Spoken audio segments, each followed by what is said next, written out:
Holes are routed out. Now I need to clean up the edges. Then I'll put this in there.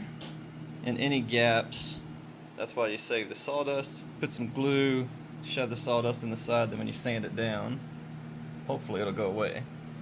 So 3 of them are finished, and now I've just got 1 more to go.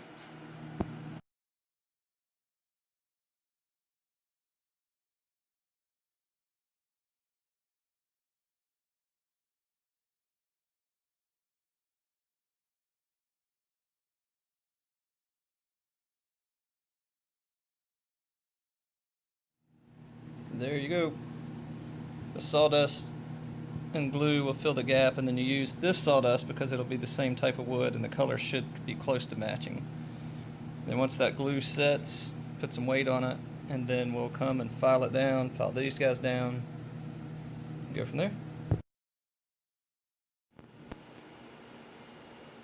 Alright, I've been able to plane through some of this. There's still plenty of valley here in the middle where you can tell the planer's not able to get into this, but got most of this coming down some. You can tell with the glue up, but there's lots of areas to still go, but just this little bit has given me that big pile of debris. So I'll be there for a while, and then I'll come back and fill this gap with some sawdust and glue. Anyway, lots of work to do. Well, it's been about 20 minutes and my pile's grown a little bit, and I've made some progress on getting that bow out. And then this is pretty much leveled out on the butterfly joint, but still lots of work to go to get this level. Anyway, I really just needed a break to rest the arms. 3 days of planing. I've gotten it pretty level, and all the joints are now flush with each other. And then sanded with a couple of pads to get down any of the rough spots. But the part I forgot about is my original plan was to take a bunch off of there and then a little bit off of here, but after I put the butterflies in, I realized that I screwed up the symmetry, so I can only take a little bit there and I have to take a lot more here. So it kind of alters it, which means I have to do a little bit more work on this end, and then we'll get it going. 1, go. Oh wait, chop, chop, chop, chop. Do I record you now?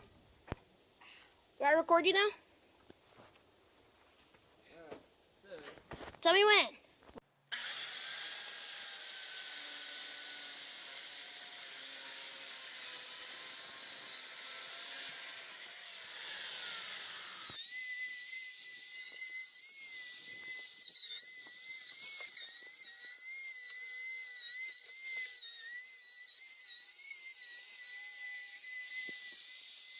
In case you noticed when I was outside, this is, yes, it's some redneck engineering. So I found this at the recycling center sitting in the trash when I was dropping off bottles, and it had a broken handle. So I just turned this on the lathe and then made this so the two would fit together, and it actually worked out really well and didn't hurt myself or break anything. So not too shabby for a free saw.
I've laid out painter's tape where I don't want any of the stain to get underneath these sections. That way the glue will bond better when I go to put in the legs and then the cross pieces.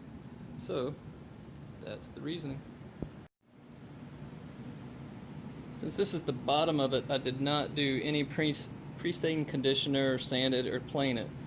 And you can tell the big difference with these dark spots here, that if you don't use the pre-stain conditioner, you get those blotchy spots.